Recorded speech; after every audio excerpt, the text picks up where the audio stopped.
Bueno, pues buenos días, buenas noches, buenas tardes, dependiendo de la hora en la que veas este video. Nosotros somos el último equipo, el equipo número 6, y nos tocó presentar el tema de trastornos tisulares, orgánicos y sistémicos en la materia de fisiología médica a cargo del doctor José Guadalupe Daud Leiva. Bueno, continuando con el contenido, pues vamos a ver un contenido de abarcando todas las hormonas que nos tocaron, que son las hormonas liberadoras e inhibidoras hipotalámicas, las hipofisiarias, tiroideas, la insulina, hormonas pancreáticas, hormona de crecimiento, hormonas de la cápsula renal, sexuales femeninas y masculinas, la PTH, calcitonina y vitamina D. Comenzando con las hormonas liberadoras inhibidoras hipotalámicas, pues lo que podemos describir es que se han identificado 6 hormonas hipotalámicas liberadoras e inhibidoras: la CRH, la TRH, GRH, GIH, la LHRH, GNRH y la PIH. Pues las manifestaciones hipotalámicas incluyen anomalías neurológicas, cambios endocrinos y alteraciones metabólicas como la hiperfagia y la hipertremia. Aquí podemos ver signos y síntomas en la necropsia de 60 sujetos con enfermedad hipotalámica. Ahí, como pueden ver, del lado derecho tenemos el porcentaje de casos y del lado izquierdo las diferentes padecimientos. Un cuadro patológico interesante, pues, es el síndrome de Kalman, que es la combinación de hipogonadismo por concentraciones pequeñas de gonadotropinas circulantes, con hiposimia o anosimia, los cuales son la pérdida parcial o completa del olfato. En el embrión, pues las neuronas que producen hormona liberadora de gonadotropinas se desarrollan en las vías nasales y ascienden a los nervios olfatorios para seguir su trayectoria hasta el hipotálamo. Si la migración se evita por anomalías congénitas de dichas vías, las neuronas encargadas de la hormona liberadora de gonadotropina no llegan al hipotálamo y por lo tanto no ocurre madurez de las gónadas durante la pubertad. Entonces, el síndrome afecta la manera más predominante en varones y en muchos casos la causa de mutación es el gen CALI-G1, que está en el cromosoma XY, que codifica la molécula de adherencia necesaria para el desarrollo normal del nervio olfatorio. Continuando con las hormonas hipofisiarias, pues sabemos que preceden de la hipófisis o glándula pituitaria, son sustancias químicas secretadas por la misma y las encontramos en el cerebro. A su vez se dividen en dos lóbulos: lóbulo anterior, que es la adenohipófisis, y el lóbulo posterior, que es la neurohipófisis. Las principales hormonas más emblemáticas pues serían la hormona de crecimiento, somatotropina, que estimula el crecimiento y desarrollo de los tejidos y huesos; la hormona estimulante de la tiroides, tirotropina o TSH; la oxitocina, que estimula la concentración uterina durante el parto y la liberación de leche durante la lactancia materna. La hormona antidiurética regula la cantidad de agua reabsorbida por los riñones, lo que afecta la concentración de orina y el equilibrio hídrico del cuerpo. Y comenzando con los trastornos tisulares orgánicos y sistémicos, en este caso hormonas hipofisiarias, pues tenemos algo emblemático que es los tumores hipofisiarios. Un adenoma hipofisiario puede causar un acceso o incremento o deficiencia de hormonas como la hormona de crecimiento, la hormona adrenocorticótripa, la hormona estimulante de la tiroides o las hormonas sexuales. En el hiperpituitarismo, pues tenemos que el ejemplo más común es el adenoma hipofisiario productor de prolactina, conocido como prolactinoma. Este tipo de tumor pues puede causar una sobreproducción de la hormona prolactina, lo que conduce a problemas de fertilidad, producción de leche materna sin embarazo, que se le conoce como galactorrea, y alteraciones en el ciclo menstrual de las mujeres. Continuando con las hormonas tiroideas, pues básicamente un pequeño recuento. Podemos ver acá un aspecto microscópico de la glándula tiroides que muestra la secreción de tiroglobulina hacia los folículos. La glándula tiroides, pues básicamente conocemos las hormonas tiroideas más emblemáticas, que es la tiroxina T4 y la triodotironina, que es la T3. Estas hormonas pues desempeñan un papel fundamental en la regulación del metabolismo y el funcionamiento de muchos órganos y tejidos en el cuerpo. Y continuando con el hipertiroidismo, pues tenemos que se refiere a la sobreproducción de hormonas tiroideas. Los principales trastornos tiroideos que puede causar hipertiroidismo incluyen la enfermedad conocida como enfermedad de Graves-Basedow. Es una enfermedad autoinmune en la cual el sistema inmunológico produce anticuerpos que estimulan excesivamente la tiroides, provocando producción excesiva de hormonas tiroideas. Los nódulos tiroideos hiperfuncionantes, pues se refiere a que algunos nódulos en la tiroides pueden volverse hiperactivos y producir un exceso de hormonas tiroideas. En el hipotiroidismo, pues se refiere a la insuficiencia de hormonas tiroideas, es lo contrario del hipertiroidismo. En estas dos, pues podemos encontrar la tiroiditis de Hashimoto, que es una enfermedad autoinmune en la cual se daña el sistema inmunológico, ataca y daña los tiroides. La tiroidectomía o ablación con yodo radioactivo es un poco menos escasa y que es removida, se puede remover quirúrgicamente o destruida con yodo radioactivo. El bocio, pues lo conocemos como el agrandamiento de la glándula tiroides y puede ser causado por diversas condiciones como la deficiencia de yodo, enfermedad de Graves-Basedow y tiroiditis, entre otros. El cáncer de tiroides, pues todos conocemos lo que es cáncer y especialmente si se requiere extirpación de la glándula tiroides o parte de ella como parte del tratamiento, puede afectar todo esto a las hormonas tiroideas. Continuando con la hormona de crecimiento, pues tenemos sus afectaciones o sus afectaciones en los diferentes niveles. Por ejemplo, a nivel de condrocitos, aumenta la síntesis proteica y aumenta la captación de glucosa. Aumenta también la síntesis de ADN, el tamaño y número celular y el efecto que tiene, pues es el crecimiento lineal. En el músculo, pues disminuye la captación de glucosa, aumenta la captación de AA y aumenta la síntesis proteica. El efecto que tendría, pues sería una masa muscular magra. En tejido adiposo, pues disminuye la captación de glucosa, lo que aumenta la lipólisis y el efecto que causa, pues disminuye el tejido adiposo. En el hígado y metabolismo, pues podemos ver que aumenta la glucosa plasmática, aumentan los AGL plasmáticos, disminuye los AA plasmáticos, aumenta la urea plasmática y pues parte de estos efectos predisponen a pacientes con enfermedades asociadas con la secreción de hormona de crecimiento a padecer otros trastornos endocrinos, complicaciones, podríamos decir. Las diferencias principales entre gigantismo y acromegalia, pues la más emblemática sería que en el gigantismo evidentemente la persona aumenta de estatura y en la acromegalia la persona no puede aumentar su estatura. Aquí pueden ver las principales diferencias. La incidencia de acromegalia es casi igual en ambos sexos. La edad promedio en el que el momento de diagnóstico se hace relevante es a los 40 años y la duración de los síntomas generalmente es de 5 a 10 años. Aquí, como pueden ver del lado izquierdo, tenemos las manifestaciones clínicas de acromegalia en 100 pacientes y al lado derecho pues tenemos alteración de otras funciones endocrinas y manifestaciones locales.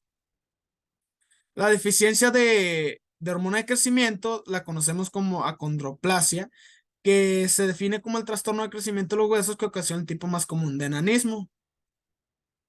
En la enfermedad de Laron, pues es una enfermedad congénita caracterizada por una marca baja estatura asociada a niveles normales elevados de hormona de crecimiento.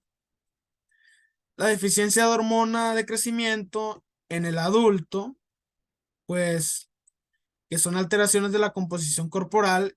Podemos decir que las características son aumento de tejido adiposo y disminución de masa magra, aumento del índice de cintura-cadera, disminución de agua corporal total, disminución de la masa ósea, aumento de riesgo de fracturas.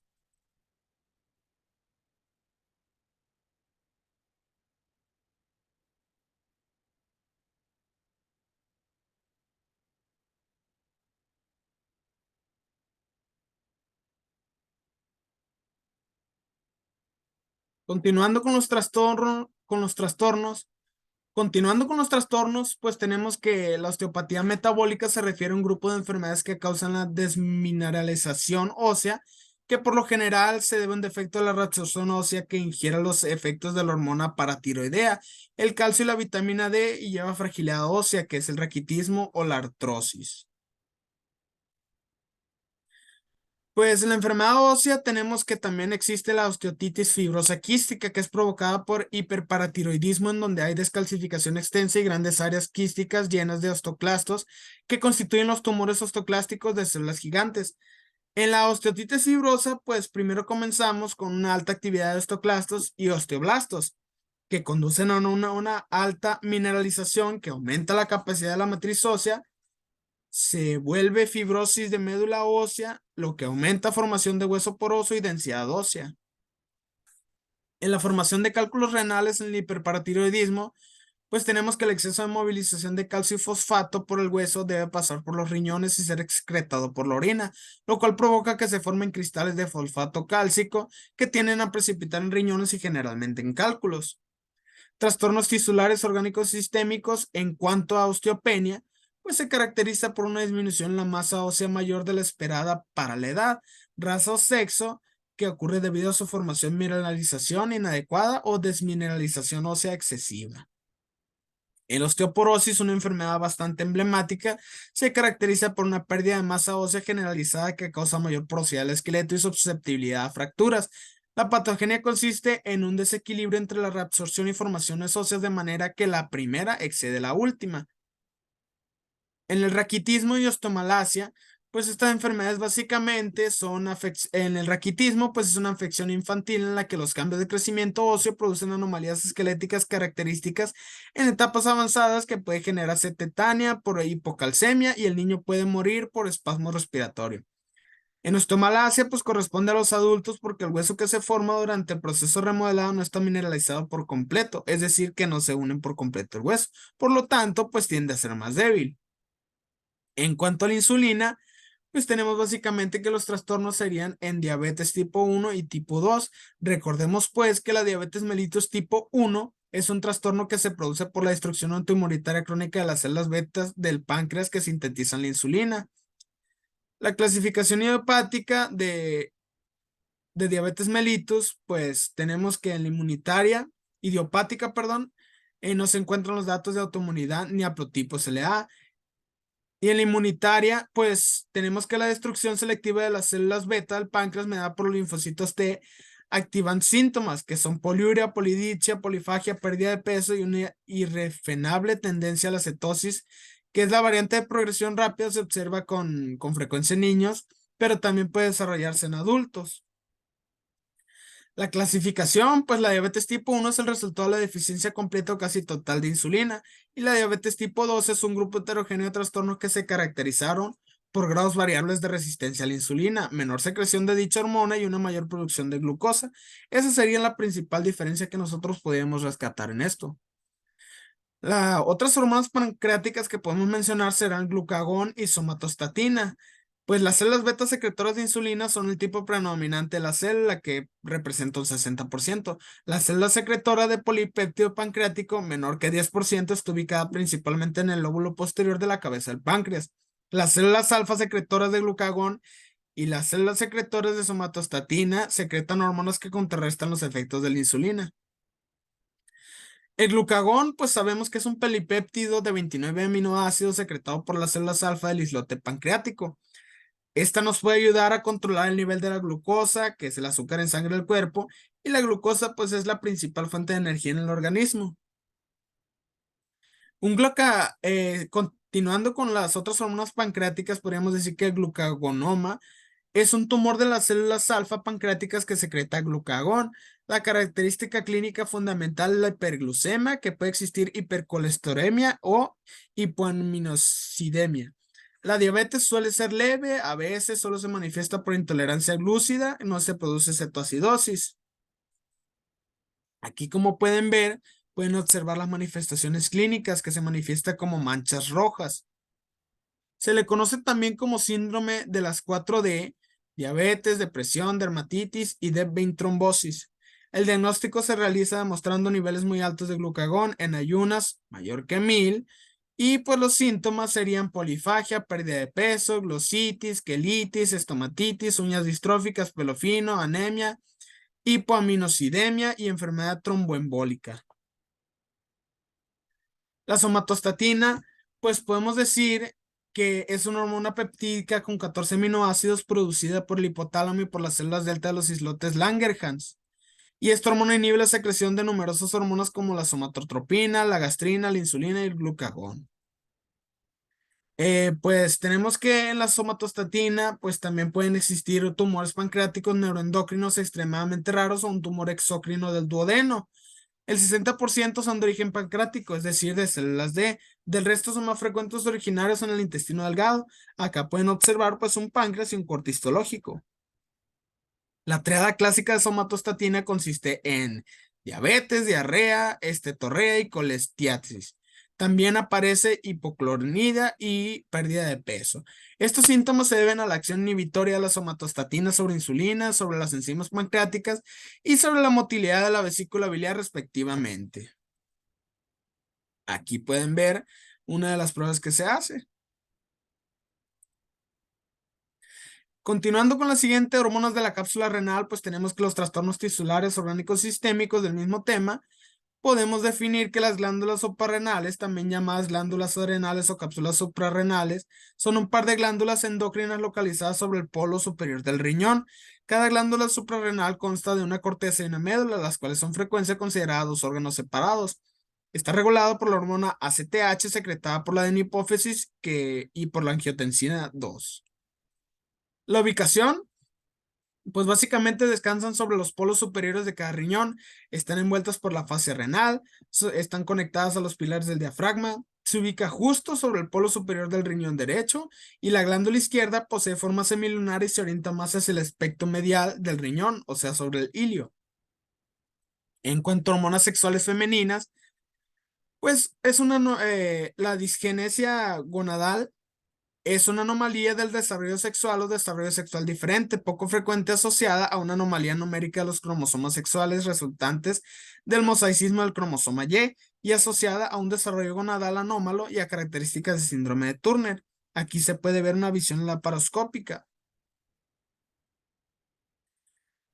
El pseudomafrodismo, perdón, femenino, pues se presenta como el desarrollo de los genitales externos masculinos en un individuo de género genético femenino. Después de la 13ª semana, los genitales ya se han constituido, pero el contacto con andrógenos origina hipertrofia de clítoris. La causa principal, pues, son la administración de andrógenos a la madre.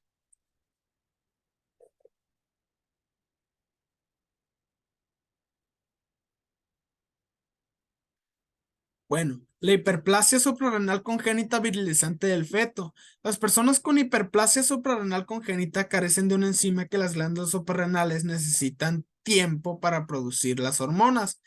Al mismo tiempo, el cuerpo produce más andrógenos. Esto ocasiona la aparición temprana de características masculinas. Aquí tenemos un pequeño esquema que refiere pues hiperplasia anal congénita clásica y no clásica. En la clásica pues tenemos pérdidas salinas y virilizantes simples.